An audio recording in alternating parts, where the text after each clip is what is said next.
Le Bénin vient d'améliorer sa performance dans le nouveau classement de Transparency International sur l'indice de perception de la corruption. Il est passé de la note de 39 sur 100 en 2017 à 40 sur 100 en 2018. Cependant, son rang reste statique. Il occupe le 85e rang comme au dernier classement sur 180 pays évalués. Qu'est-ce qui justifie cette légère hausse et cette position statique? Question du décryptage. Comment impulser une nouvelle dynamique à l'agriculture béninoise à travers le numérique? La problématique fait partie des priorités du programme d'action du gouvernement qui veut assurer le développement économique grâce à une dynamisation des secteurs prioritaires et porteurs de croissance dont le numérique et l'agriculture. Le e-agriculture comme catalyseur du développement économique du Bénin. Comment est-ce possible? Eh bien, nous allons mieux comprendre cela dans le dossier de la semaine. Bonjour à toutes et à tous. Merci de préférer votre émission Week Echo. On démarre par le mini-journal, une présentation de Nadège Sané.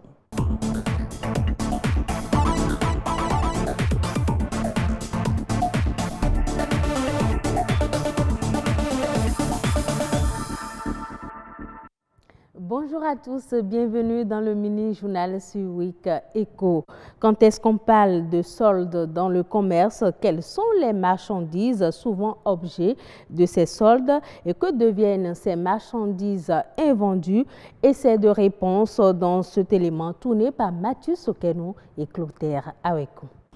Pour cause de dépréciation ou de liquidation, certains produits ou articles du commerce font l'objet de ventes à prix réduit.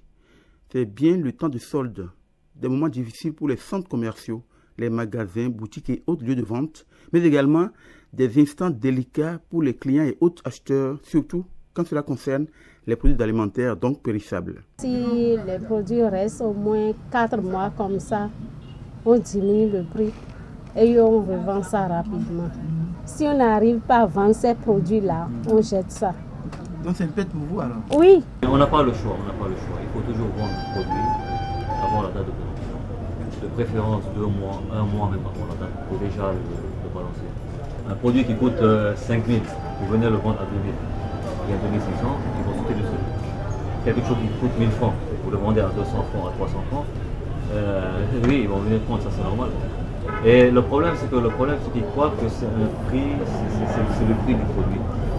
Et à la fin, ça tue le produit. Ce que je pense de ces produits, il faut vraiment qu'on arrête de vendre ces produits parce que c'est souvent des produits périmés qu'on met sur le marché et ceux qui n'ont pas trop les moyens, ils accourent pour prendre ça.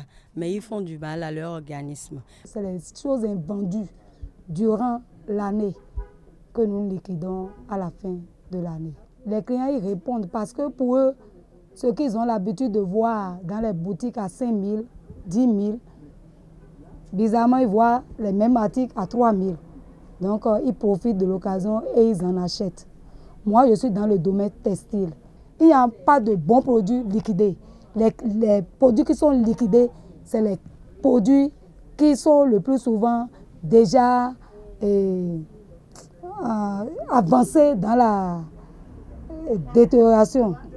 Tant de soldes, tant de pertes de gestion des passifs par les vendeurs, mais dans l'opposé, tant de prospérité, dirons-nous, pour la clientèle appelée à la vigilance, à la prudence, surtout vis-à-vis des marchandises périssables, donc impropres à la consommation.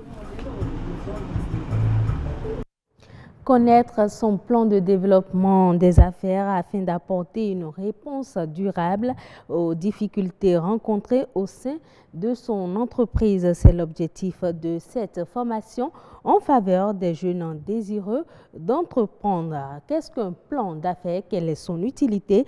Ces questions trouvent réponse dans ce reportage de Edwige Agosso et Lazare Migan. C'est un document qui prend en compte une étude préalable de marché, décrit de façon très claire ce que l'entreprise ambitionne de faire, ainsi que le projet d'évolution qu'on pense, et qu'on pense à partir des chiffres très précis, les chiffres qu'on pense que l'entreprise va atteindre. Le parcours d'un entrepreneur est jalonné de difficultés auxquelles il est pourtant nécessaire de faire face.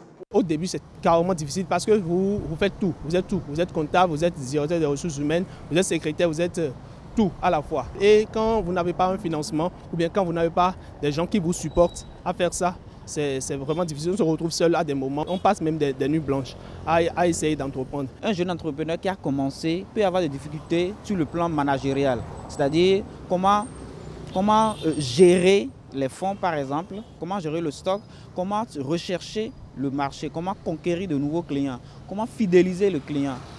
Participer aux séances de formation entrepreneuriale en ayant sur soi son plan de développement d'affaires est une condition sine qua non pour tout bon entrepreneur. Ils ne se forment pas suffisamment pour savoir comment gérer une entreprise, comment la créer, comment la gérer, comment assurer sa pérennisation. Et donc, il leur manque de la formation d'abord. Le financement qu'on évoque vient bien après. Et donc, c'est un environnement où de jeunes entreprises naissent, mais meurent également prématurément. Tout entrepreneur, à un moment donné de son cycle, doit marquer une pause, doit évaluer ses capacités entrepreneuriales, doit revoir son business plan. Et s'il ne l'avait pas, c'est le moment pour lui de l'avoir et de travailler à accroître ses performances aussi bien personnelles que l'essor de l'entreprise. Créer une entreprise ne consiste pas uniquement à mobiliser des moyens financiers. D'autres paramètres entrent en ligne de compte. Le mentor a cette consigne: décourager autant que faire se peut l'habitude du jeune entrepreneur à mettre la ressource financière en premier et à la prioriser. Et donc, lorsque le jeune entrepreneur a identifié ses ressources, l'amener à identifier l'ordre de priorité. Si l'argent est sa priorité, son échec est à 90% consommé. Et pour éviter l'échec, la planification est fondamentale pour toute entreprise tout au long de son existence. La start-up Alivo fabrique des feux tricolores intelligents made in Bénin. C'est l'œuvre d'un groupe de jeunes scientifiques qui, après leurs études universitaires, innovent dans le domaine de la science. Une petite démonstration de cette technologie dans ce reportage signé Benol Djogbe Lazarminka. Nous sommes au carrefour du 10e arrondissement de Cotonou, précisément à Zogo. Ici, la circulation est fluide, régulée par des feux tricolores intelligents made in Bénin. Ils sont dotés de caméras et fonctionnent à base de l'énergie solaire. Ils ont su marier l'utile à l'agréable. C'est-à-dire on n'a plus besoin d'utiliser l'énergie électrique, mais directement le solaire qui est beaucoup plus mis en avant à notre époque. Et en ce qui concerne la caméra qui est fixée, cela permet, et cela va aider beaucoup plus la police. En ce qui concerne ceux-là qui brûlent les feux tricolores, l'infraction en la matière sera beaucoup plus suivie. Et je pense que la population aura maintenant de la retenue parce que là maintenant on te voit. Avant tu pouvais dire que non, mais là la caméra est témoin et cela va corriger le comportement. Avant il y avait les accidents. En tout cas moi je travaille ici, il n'y a pas ce jour-là. Chaque matin vraiment il y a des accidents. Maintenant, depuis qu'ils ont placé le feu, il n'y a plus ce genre de choses. Ça participe au développement du pays.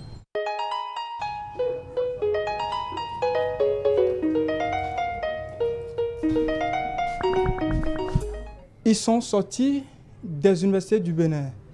Ils sont des jeunes start-upers. C'est ici leur lieu de travail. C'est ici que notre laboratoire, où nous faisons les recherches, les excès et la conception de nos kits. L'idée remonte dans les années 2015 et c'est parti du constat que beaucoup de nos carrefours sont pourvus de feux, de dispositifs de signalisation défectueux où on constate que c'est présent mais ce n'est pas en service pour diverses raisons. Pour la réalisation de cette innovation, ces jeunes font recours à plusieurs logiciels électroniques. Ici, c'est tout un processus. Nous sommes partis des dessins industriels. On a d'abord réalisé les dessins industriels.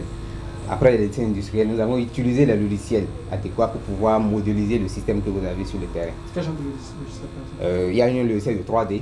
C'est ça qui nous a permis de faire tout ce qui est une partie du hardware, de tout ce que vous voyez. Sinon, le hardware également est divisé en deux parties.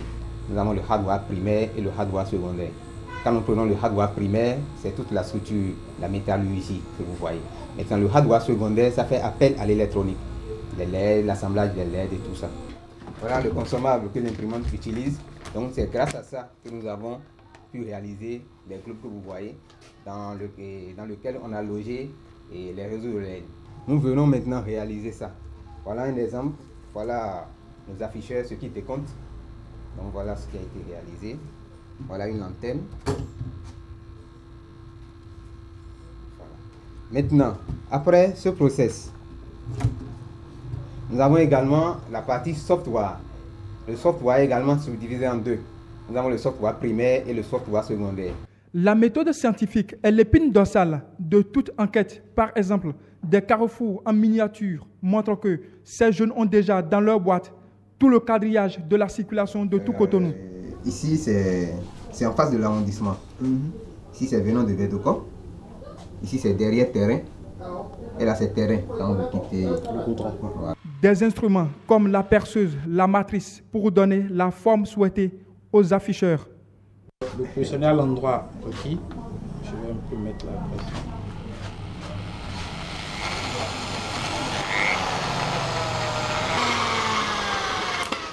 Voilà, le plastique selon l'orifice et le truc est défini. Donc dès cet instant, nous, on peut faire passer la vis ou un fil.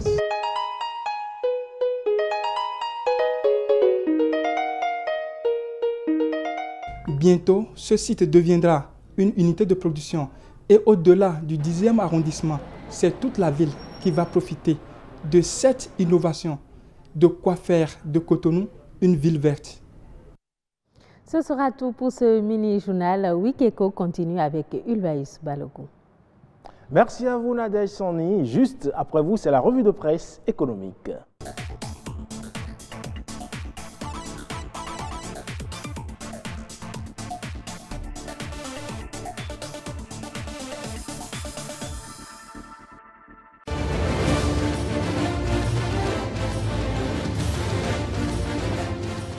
Bonjour à tous et merci d'avoir pris le rendez-vous de la revue économique sur Wikeko.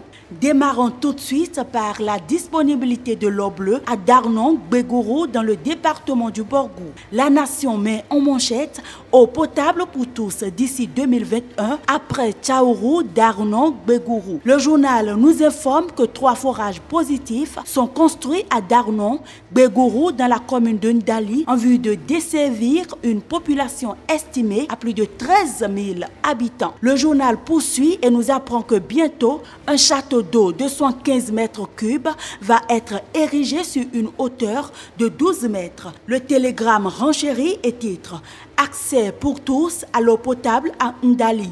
Les populations de Darnon, Gbegoro servies. » Pour le journal, ces populations disposent désormais de l'eau potable à proximité. Cette réalisation s'inscrit dans le cadre de la mise en œuvre du projet d'amélioration des systèmes d'approvisionnement en eau potable dans 24 villages du Bénin.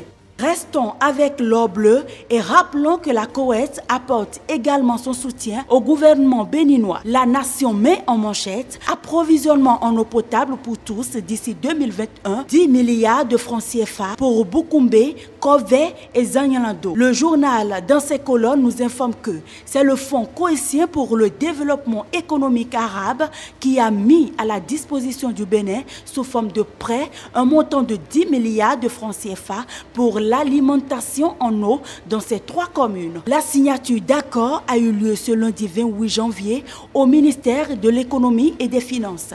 L'économiste dans cette même dynamique renchérit et titre « Accès à l'eau potable pour tous, le Bénin obtient un prêt de 10 milliards de francs CFA du Fonds koweïtien. » Pour le ministre de l'eau et des mines, Samou Adambi, je cite, « Cette somme vient consolider les efforts déployés pour finaliser tous les financements nécessaires à la mise en œuvre du projet de renforcement des systèmes d'approvisionnement en eau potable pour un accès universel à l'eau potable à l'horizon 2021, nous apprend l'économiste. Faisons à présent une incursion dans le domaine de l'entrepreneuriat. L'économiste titre Entrepreneuriat innovant au Bénin. Temesiti en partenariat avec Tony et Lumelou. Un accord vient d'être signé. Cet accord servira à la formation et au financement de 50 entrepreneurs béninois. Ces 50 entrepreneurs béninois vont s'ajouter aux 1000 entrepreneurs africains retenus lors de la 5e édition du programme entrepreneurial Tony et Lumelu. Fraternité dans cette même dynamique, titre partenariat entre Semesiti et la fondation Tony et Lumelu. 50 entrepreneurs bientôt formés. Le journal explique que pour la concrétisation de ce projet, Semesiti investit plus d'1 million de francs CFA. Terminons cette revue avec les retraités qui ont reçu leur rappel. Le Progrès met en manchette rappel sur revalorisation indiciaire. Patrice Talon joint l'acte à la parole. On retient du journal que 23 000 retraités ont été payés. Dans cette même lancée, la presse du jour met en manchette paiement effectif des rappels de la revalorisation du point indiciaire. Talon a tenu parole et les retraités jubilent. Toutefois, le Trésor public se dit être disponible aux retraités absents lors du dernier contrôle physique. C'est sur cette note de bonheur des retraités que nous mettons fin à cette revue. Merci de m'avoir suivi. En attendant dimanche prochain, prenez du plaisir en compagnie de Ulvaeus Balogun.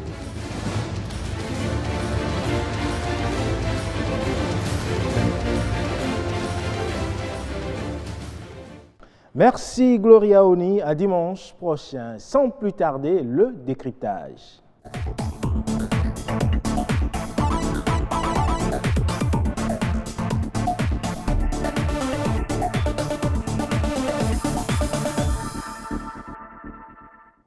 Dans l'évaluation 2018 de Transparency International sur l'indice de perception de la corruption publié cette semaine, eh bien, le Bénin a fait un score de 40 points sur 100 et s'est maintenu au 85e rang comme en 2017. Du surplace, alors qu'il y a des réformes dans la lutte contre la corruption. Deux confrères vont nous aider à mieux analyser tout ceci. Je reçois ce matin Armel de Soukago. Armel, bonjour. Bonjour Ulvaeus. À vos côtés, Moïse de Soumont. Bonjour Moïse. Bonjour Ulvaeus. Vous allez bien? Très bien. Alors Moïse, on observe une timide progression. Depuis 2016, le Bénin avait 36 points. En 2017, on est passé à 39 points. Et en 2018, on passe à 40 points.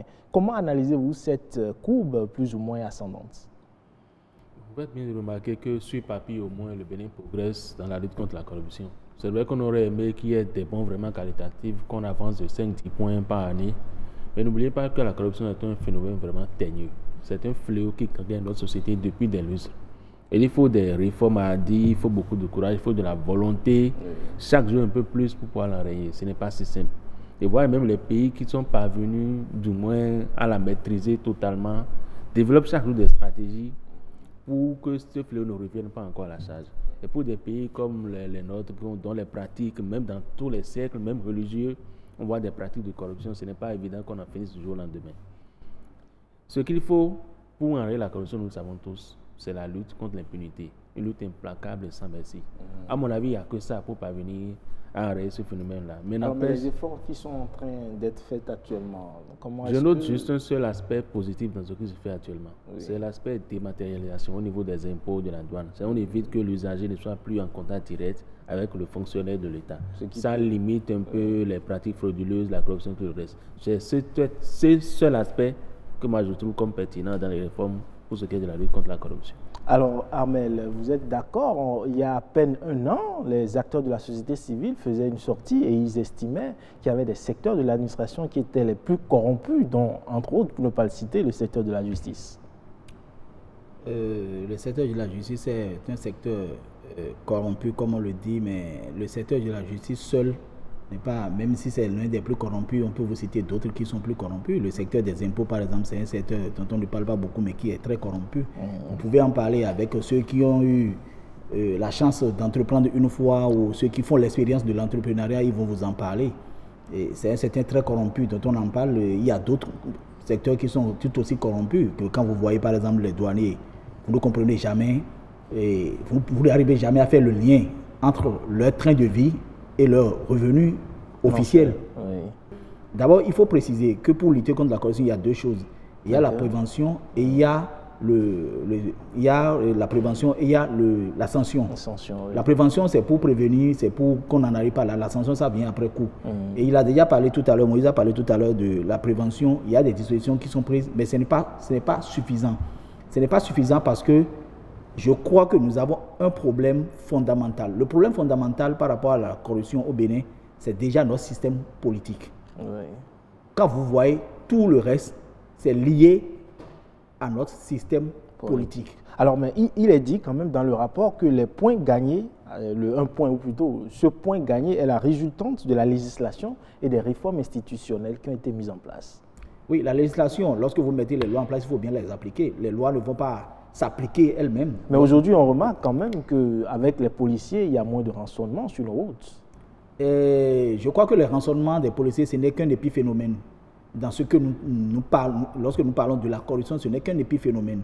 Et c'est vrai que c'est de la corruption aussi, mais la vraie corruption, celle qui tue vraiment, ce n'est pas vraiment ça. Lorsque vous prenez par exemple l'histoire de l'Assemblée nationale où on a investi dans un pays sous-développé, où on connaît le niveau de vie des populations, lorsqu'on investit des milliards et que tout le monde s'arrange pour qu'on ne punisse personne, tout le monde s'arrange pour que ça passe dans l'oubli, vous comprenez que dans un pays comme ça, on ne peut pas se développer. Et c'est ça qui tue, ce n'est pas seulement le rançonnement ou bien même quand vous parlez de la justice.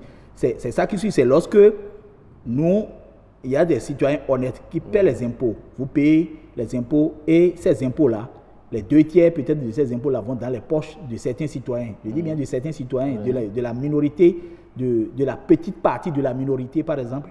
Ça pose un problème et c'est le réel problème. Et ça fait que vous constatez qu'il y a des gens qui paient les impôts, l'État amasse les impôts. Finalement, les impôts ne servent pas à quoi ça doit servir. C'est-à-dire nous avons toujours des problèmes d'eau dans nos villages, nous avons toujours des problèmes d'électricité, nous avons toujours des problèmes de santé. Et c'est ça qui impacte la vie du citoyen. Et c'est en ça qu'on peut faire le lien entre la corruption et le développement. Et c'est ce que nous sommes en train de craindre aujourd'hui. Je ne suis pas en train de dire que le problème, ce qui se pose, parce qu'aujourd'hui, il faut constater que moi, quand je rencontre aujourd'hui les policiers en ville, je suis au volant de ma voiture et je rencontre des policiers. Ça ne me dit plus rien. J'ai plus peur. Je me contente de bien faire ce que je dois faire et je passe mon chemin. Mais avant, même quand je suis en règle, quand je les vois, je suis perturbé parce que je dis, bon, ceux-là, ils vont me faire perdre le temps maintenant. Ils vont commencer par venir, ils vont commencer par faire ci. Et si tu ne leur donnes pas de l'argent, ils ne vont pas te laisser partir. Voilà. Donc, ce sont quand même des efforts qu'il faut reconnaître. Mais vous comprenez avec moi, avec la description que je fais, avec le lien que j'ai fini par faire tout à l'heure, vous comprenez que le gros lot du travail reste à faire. Et lorsque vous regardez dans le rétroviseur, vous voyez ce que ça a été la lutte contre la corruption. Vous voyez la lutte contre la corruption, ce que c'est aujourd'hui. Vous comprenez qu'on n'est pas parti pour régler le problème. Là où nous sommes aujourd'hui, avec les difficultés que le pouvoir en place a eu par le passé et avec le pouvoir législatif qu'ils ont fini par régler parce que la majorité est passée dans le camp de la mouvance, vous comprenez que le pouvoir en place puisse avoir peur de ne pas avoir la majorité demain et que si éventuellement des députés qui se retrouvent dans des dossiers de corruption, que ces députés-là ne soient pas touchés. Et tant alors vous évoquez là la question de l'impunité. L'impunité qui, malgré cette lutte, oui, et donc quand je parle de la prévention, ça c'est du côté de la sanction. Donc que ce soit au niveau de la prévention, où il y a une toute petite, de petites dispositions qui ont été prises, mais il reste encore le gros lot. Évidemment. Il y a le problème de la sanction aussi qui se pose toujours. Et le problème de la sanction a une histoire dans notre pays. Il y a eu plusieurs commissions depuis le temps de la fin de la Révolution où on a eu la commission de vérification des biens avec Amosou Papa, avec Awansou. Et après, quand Kérékou est revenu, on a encore eu... D'abord, il y a eu les histoires de... Alors, quand vous dites sanction, il faut reconnaître que les acteurs de la société civile ont à un moment donné fait un plaidoyer pour que les juges et les magistrats aient des compétences un peu plus fines dans les domaines des infractions économiques. La compétence, on ne peut pas dire, c'est l'un des secteurs très élitistes au Bénin, le secteur de la justice. On ne peut pas dire que les magistrats ne sont pas compétents, qu'ils ont besoin de compétences. Ça, non, pas qu'ils ont besoin de compétences, mais d'être renforcés. Même pas besoin d'être renforcés. Là où on en est, là, avec la justice que nous avons, avec un peu de bonne foi et de la bonne volonté, on peut déjà régler beaucoup de problèmes. Seulement que le président qui va s'engager dans ça, c'est déjà qu'il est parti pour ne peut-être pas avoir un deuxième mandat, mais il aurait réglé en amont plutôt un certain nombre de problèmes. Nous avons une justice qui peut déjà régler le problème. Oui. Le problème n'est pas là, à mon avis. Le problème n'est pas là. Alors Moïse, Armel estime que le problème n'est pas là, mais il faut reconnaître quand même que on a créé la Cour de répression des infractions économiques qui, quand même, qu'on le veuille ou non, est un arsenal pour dissuader les tentatives ou tout acte de corruption. Si on est venu à créer la CRIET, c'est parce qu'on a estimé peut-être que les traditionnelles cours et tribunaux ne servaient à rien pour ce qui est de la lutte contre la corruption. Et il faut rappeler également que ça fait partie des suggestions de la société civile à l'État, de créer une cour spéciale. On n'a pas besoin de créer une cour spéciale pour réprimer la corruption. Mais quand on sait que les dossiers de corruption sont pour la plupart du temps noyés dans les dossiers au niveau des tribunaux, c'est là qu'on a fait le constat que c'est noyé. Est-ce qu'on a fait le diagnostic pour savoir pourquoi c'est noyé? C'est d'abord ça qu'il faut faire, le de créer une juridiction spéciale. Parce que ce soit la CRIET ou les cours de tribunaux, tout ça encore c'est des instruments de justice. Le même problème qui fait que c'est noyé là-bas peut encore se poser de l'autre côté ou une part de la CRIET. À mon avis, ce n'était pas opportun d'en arriver à la création de la CRIET. On aurait pu, au niveau des cours et tribunaux, identifier les goulots d'étranglement et faire en sorte que les dossiers qui arrivent là-bas puissent être dividés en autant record. Ça, ce n'est pas très compliqué pour le faire. Les magistrats sont là, même s'ils sont en nombre réduit. On peut peut-être accélérer au niveau des grèves, au niveau de l'inscription au rôle des dossiers. Et faire en sorte que quand un policier, bien officier de police judiciaire, a des cas du genre, que ça soit transmis au procureur, au juge, et qu'il fasse son travail avec diligence. Ça peut se faire, ce n'est pas extraordinaire. N'empêche, la CRIET a été créée pour régler ces cas-là. J'ose espérer que ça se fera sans parti pris. Pour ce qu'on a constaté jusque-là, ce n'est pas très évident que les effets recherchés soient atteints. Mais néanmoins, observons et voyons dans l'avenir ce que ça va donner. Alors, l'autre chose qu'il ne faut pas occulter, c'est que les Béninois aujourd'hui ont peur, on va le dire comme ça, ont de plus en plus peur des actes de corruption. Non, ce n'est pas la peur qui va régler le problème. La peur, elle est instantanée, elle est temporelle, elle est ponctuelle. Il faut créer de vrais mécanismes qui font que quand on vous propose telle chose, même quand vous avez envie de le faire, que le cadre professionnel ne vous permette pas de le faire. Vous pouvez avoir envie de céder à la corruption, mais tel que votre métier s'exerce, vous ne pouvez pas le faire. Si vous forcez, on vous prend. C'est ça qu'il faut faire. La peur ne règle rien. La peur peut être inhérente à un régime. Dès qu'il disparaît, les mauvaises habitudes reprennent. Ce n'est pas un quand le dispositif législatif est mis en place, ça peut se... Quand on parle de loi, on parle d'égalité de tous les citoyens. Mais quand la loi est faite pour réprimer tel et pour protéger tel, là, vous ne réglez aucun problème. Vous créez davantage de frustration. Et ceux que vous brimez sont dans l'attente de voir la vapeur renversée pour venir réprimer à leur tour. Ce n'est pas de ça qu'on a besoin. On a besoin d'une loi qui met tout le monde sur le même pied d'égalité. Quand vous fautez, la loi vous prend. Mais qu'est-ce qui fait qu'aujourd'hui l'impunité demeure? C'est le système politique, c'est de ça que nous parlons. Il faut agir sans état d'âme, que ce soit vos partisans ou d'autres personnes, agissez sans état d'âme et surtout régler les vrais problèmes. Ce qu'on constate de plus en plus, c'est qu'il y a une partie qui est crainte, il y a une autre partie qui est protégée. Ce n'est pas de ça qu'on a besoin dans ce pays. On crée le cadre, on fait en sorte que le fonctionnaire qui se laisse tenter, que l'agent de service privé qui se laisse tenter soit pris. C'est de ça qu'il est question. Et ça passe aussi bien par la prévention que par la sanction. Mais quand on parle de la sanction, tous les cas de prévarication qu'on assiste dans ce pays depuis tant d'années, quelle est la sanction qui a été appliquée? Et heureusement que la loi qui porte lutte contre la corruption a dit que ces infractions sont imprescriptibles. Tout à fait. Mais qu'est-ce qu'on attend pour poursuivre ces cas-là? Oui, mais on ne peut pas le faire tous en même temps. Est-ce qu'on a commencé où? On a commencé déjà par quelques affaires, attendant que ces affaires aillent à leur terme pour entamer d'autres affaires. Vous parlez de quelles affaires, par exemple? Il y a des affaires actuellement au niveau de la CRIET. Ça, c'est pas la lutte contre la corruption, c'est une autre affaire. Ça. Oui, mais ça part toujours de la lutte contre la corruption, vu qu'il y a des gens qui ont été graissés, dont la patte ont été graissés dans cette affaire. Le motif de cette affaire que vous évoquez, ce n'est pas la corruption, ça c'est toute autre chose. Et pour moi, même cette affaire n'a même pas sa place dans la justice. Alors Armel, la question de l'impunité, elle se pose toujours malgré tout ce qu'on essaie de faire quand même. Alors, vous liez ça également au régime qui passe ou au dispositif législatif qui n'est pas assez contraignant? Le dispositif légal n'est pas assez contraignant, ça c'est vrai. C'est-à-dire, comme le dit Moïse, le dispositif légal doit être de cette sorte que on ne devrait pas compter sur la bonne foi de tout un chacun pour en arriver à là. C'est-à-dire, le dispositif légal est là. Et même vos envies ne vous permettent, même quand vous avez envie d'aller vers la corruption, vous ne pouvez pas parce qu'il y a des choses que la loi proscrit qui ne vous permet pas d'avancer vers la corruption. Il faut d'abord ça. Mais l'autre problème, je reviens toujours à la case de je dis, tout est lié par la politique. Vous voyez là maintenant le chef de l'État qui est là, c'est sûr, il y a des gens, il a des dossiers, mais il ne peut pas les punir parce qu'il a besoin d'eux à l'Assemblée nationale, parce qu'ils ont de la popularité quelque part dans leur fief, et il a besoin d'eux à l'Assemblée nationale. Il en sert comme épée de Damoclès pour dire, bon, si tu ne me soutiens pas, parce qu'il a besoin, et c'est notre système politique. Mais d'un autre côté, il n'y a pas que ça. J'ai un ami qui a l'habitude de dire que le peuple béninois est un peuple receleur. Lorsque vous allez vous faire payer vos factures d'électricité, vos factures d'eau par les politiques, lorsque vous prenez la période électorale ou la période préélectorale comme une période de vache à lait où vous pouvez vous enrichir, le résultat, c'est que vous avez des corrompus qui... Regardez notre Assemblée nationale. Et quand vous voyez ceux qui sont là, vous connaissez l'histoire d'un certain nombre de personnes. On va pas leur jeter. Je ne suis pas en train d'appeler des noms, mais vous connaissez l'histoire d'un certain nombre pas mieux. Mais quand ils prennent l'argent, qu'est-ce qu'ils font avec l'argent? Ils vont distribuer ça au village. Et quand ils distribuent ça, c'est des Béninois qui prennent ça, qui ne demandent rien, qui ne demandent pas où est-ce que vous trouvez si tant d'argent pour donner. Même quand nous, on était enfants, et ça, je crois que ça arrive dans la famille de tout le monde. Même quand vous amenez une chaussure ou bien un bic à la maison, vos parents vous demandent toujours, mais où est-ce que vous avez trouvé ça? Parce qu'en temps normal, rien ne devrait être gratuit.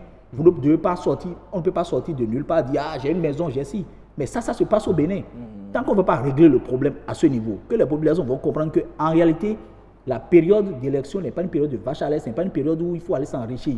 Il faut désirer les politiciens sans leur demander de l'argent. Il faut commencer par régler le problème à partir de là. Alors, et lorsque nous avons fini de régler le problème là, il faut maintenant que les dirigeants aussi aient la bonne foi pour pouvoir déjà revoir les dispositifs légaux, faire une étude pour savoir pourquoi les choses bloquent et maintenant pouvoir appliquer réellement les lois qu'il faut, quoi que cela puisse coûter en politique. Et ça va être difficile. Mais lorsque vous parlez d'impunité il y a des gens qu'on a punis ici. Il y a eu le procès des faux frères des magistrats. Il y a eu le procès de Cissé. Il y a eu quelques procès. Il y a eu le procès de l'ancien ministre qui est devenu après secrétaire général du gouvernement, Alassane Tigri. Et il y a eu un procès par rapport à Alassane Tigri. Il y a eu quand même quelques procès où les gens ont été condamnés, mais c'est totalement infime pour être signalé comme lutte contre la corruption. Aujourd'hui, lorsque vous voyez déjà je dirais, à peu près de 2001, deuxième mandat de Kérékou jusqu'à aujourd'hui, mais les scandales, lorsque vous mettiez à les citer, on n'en finit pas.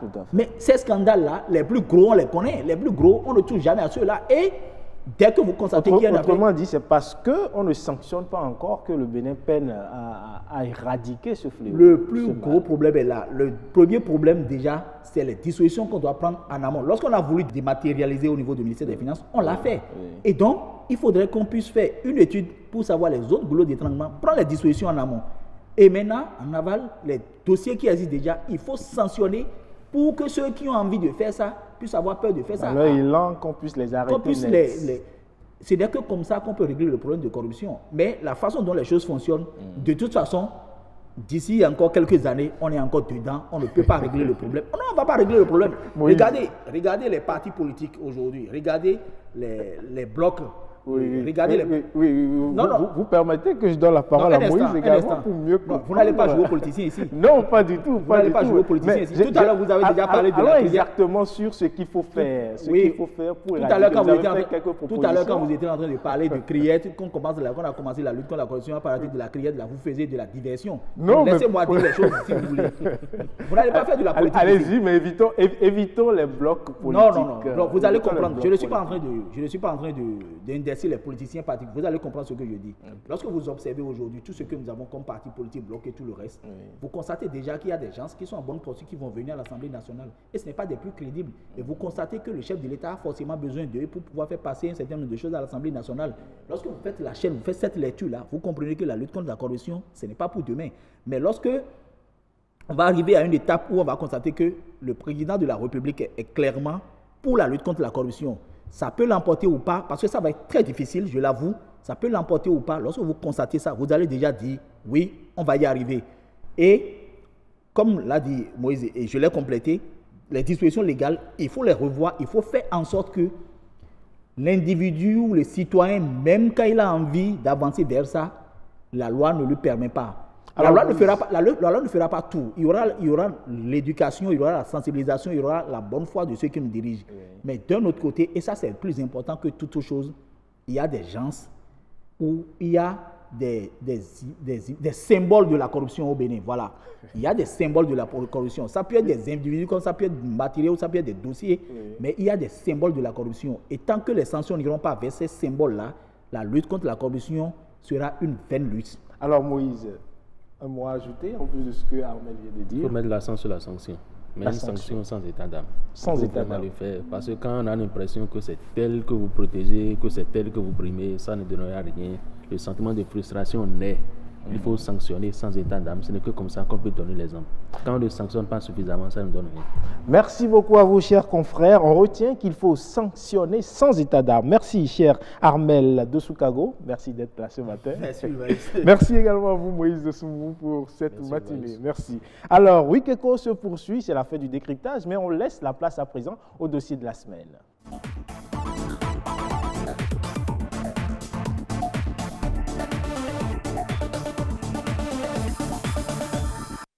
Le Bénin s'approprie les bonnes pratiques en e-agriculture. Vous vous demandez certainement ce que c'est que le e-agriculture. Retenez pour l'instant que c'est l'introduction du numérique dans tous les secteurs de l'agriculture. L'objectif est simple, faire du secteur un puissant levier pour la transformation agricole, la transformation digitale du monde agricole. Mais avant d'aborder cette question, nous allons suivre cet élément.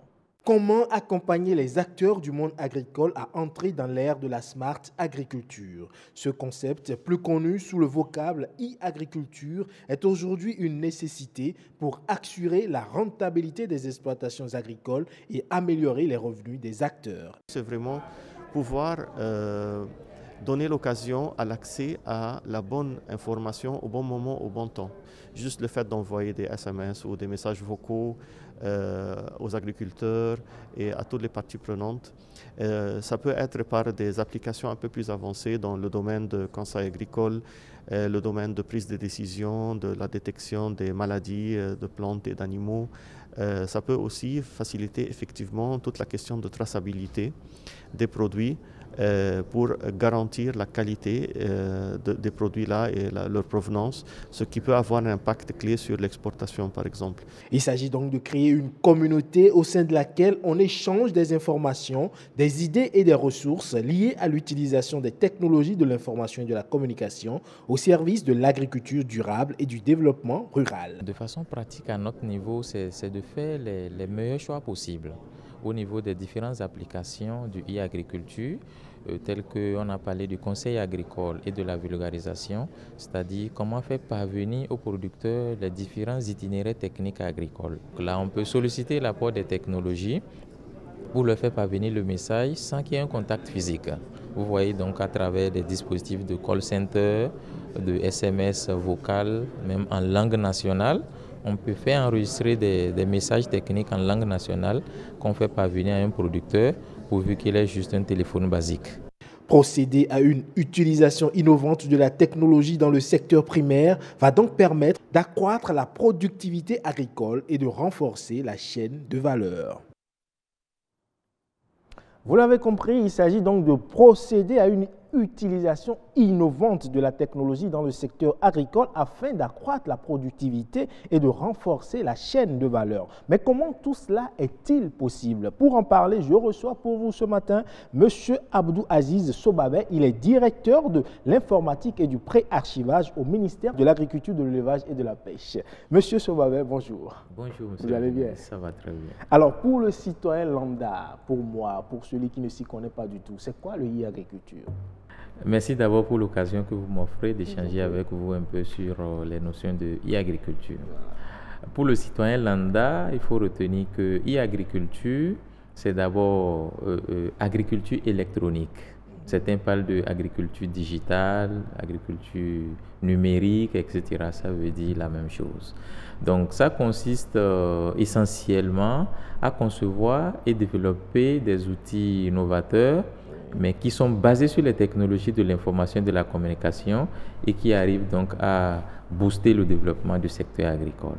Alors, le numérique, l'agriculture, ce n'est pas forcément deux choses qui peuvent se mettre ensemble. Comment cela? Aujourd'hui, quand on parle de e-agriculture, comment c'est possible? Oui, en réalité, comme vous savez, le numérique est un secteur transversal. C'est un secteur transversal qui touche à tous les domaines de la vie humaine.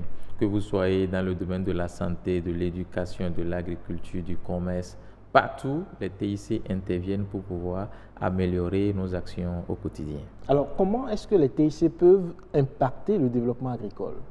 Oui, les TIC peuvent justement impacter très positivement d'ailleurs le développement du secteur agricole dans la mesure où les différentes actions que mènent les acteurs au niveau du secteur agricole au quotidien, tels que par exemple les cas les plus palpables, le conseil et la vulgarisation agricole. C'est un défi énorme dans le secteur agricole. Les techniciens développent des itinéraires techniques.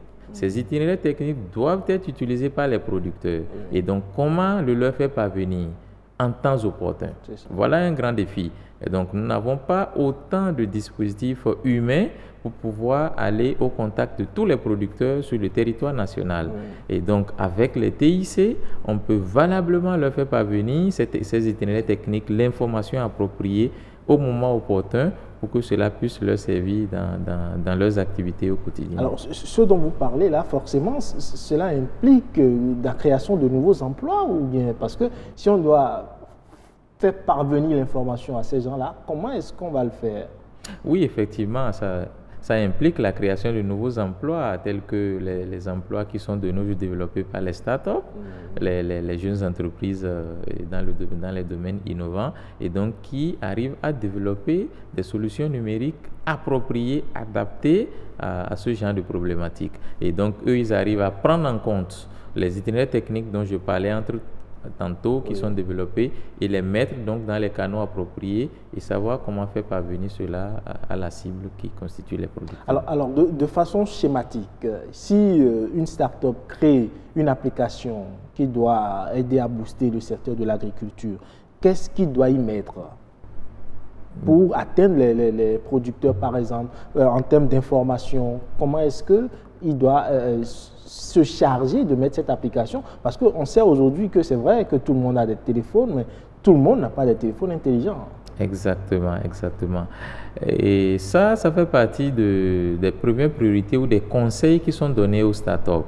C'est-à-dire, afin de développer une application, il faudrait vous assurer que la cible qui est visée par cette application pourra valablement l'utiliser. Et donc aujourd'hui, comme vous le dites si bien, la majeure partie des acteurs du secteur agricole utilisent encore des téléphones basiques. Et donc, il faudra que les solutions qui vont être développées puissent être compatibles avec ces outils dont disposent les producteurs. Et donc, ça fait partie des conseils que nous leur donnons. Donc, une fois que leurs solutions sont adaptées, calibrées à ces genres de matériel dont disposent les producteurs, il vient au niveau du secteur agricole où nous développons ces itinéraires techniques-là. Et donc, ils les prennent à notre niveau et voient comment les modéliser et les implémenter dans leur application pour que donc le producteur, au bout du compte, puisse avoir accès à ces informations. Alors, on l'a suivi dans le reportage tout à l'heure, vous disiez qu'on pouvait, à travers des voice mails, faire parvenir des informations aux producteurs qui sont très loin de Cotonou. Exactement, exactement. Cela se passe, et je l'avais même précisé, en langue nationale. En langue nationale. En langue nationale, puisque les producteurs ne sont pas forcément alphabétisés en français et tout. Et donc, il va falloir le faire dans toutes les langues nationales. Hein. Pas toutes les Parce langues que nous nationales. en avons beaucoup.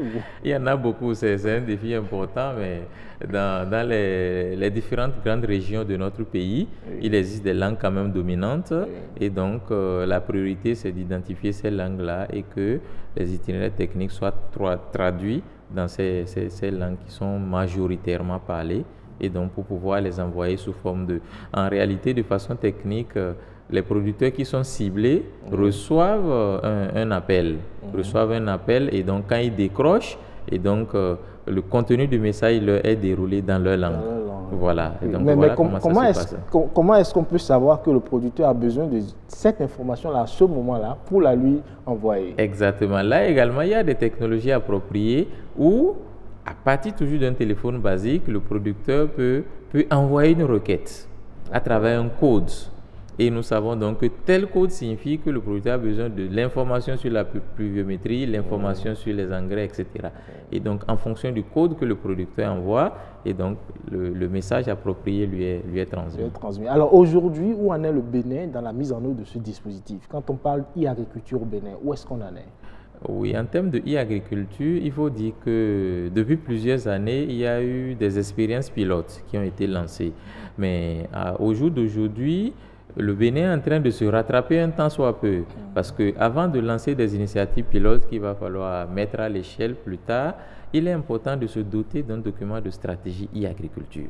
Ce dont nous ne disposons pas. On ne dispose pas encore de ce document stratégique. Et donc, c'est au début de cette année 2019 que le Bénin a sollicité l'appui de l'Union internationale des télécommunications et l'Organisation internationale pour l'agriculture et l'alimentation, la FAO. Et donc, ces deux institutions internationales accompagnent le Bénin donc pour pouvoir doter le Bénin de sa stratégie nationale de e-agriculture. Et donc, une fois que cette stratégie sera définie, ça va être décliné en un certain nombre de projets voilà, qui vont accompagner les différentes initiatives, les différents domaines dans lesquels on estime que les TIC vont apporter une contribution. Et donc, il y aura des applications qui vont être développées, sensibiliser les producteurs et les amener progressivement à adopter ces technologies. Et à quelle échéance est-ce qu'on peut attendre ça ou espérer cela? Oui, l'échéance est entre 4 et 6 mois maximum. Ça fait dans le deuxième semestre de l'année 2019 déjà? Oui, au plus tard au début du deuxième semestre de l'année 2019. Alors, quand ce document sera prêt, on pourra véritablement aller à cette phase-là? Ou il va falloir, il y a encore d'autres étapes à gravir d'abord? Non, il n'y a pas d'autres étapes à gravir. Heureusement, le Bénin a une chance inouïe. Laquelle? Oui, cette chance-là, c'est que au moment où nous sommes en train de mettre en place notre document de stratégie, il y a un certain nombre de partenaires techniques et financiers qui se sont déjà annoncés pour pouvoir financer les différentes actions qui seront donc contenues dans ce document de stratégie. Il s'agit des annonces vraiment chiffrées de façon précise en termes de plusieurs milliards que les partenaires techniques et financiers, notamment la Banque mondiale, l'Agence française de développement et autres, sont prêts à injecter pour pouvoir concrétiser le e-agriculture au Bénin. Alors on croise les doigts alors pour que le e-agriculture devienne vraiment réalité dans quelques mois. Non, ça c'est sûr, ça va être une réalité. Merci beaucoup à vous, Monsieur Abdou Aziz Sobabé. C'est la fin de notre émission. Je rappelle que vous êtes le directeur de l'informatique et du pré-achevage au ministère de l'Agriculture, de l'Élevage et de la Pêche MAEP. Je le disais donc, Wikeko prend fin ici. Prenez le rendez-vous, c'est tous les dimanches à 11 h sur BB24, mais également sur la chaîne YouTube de l'ORTB. Pour le moment, je vous dis au revoir.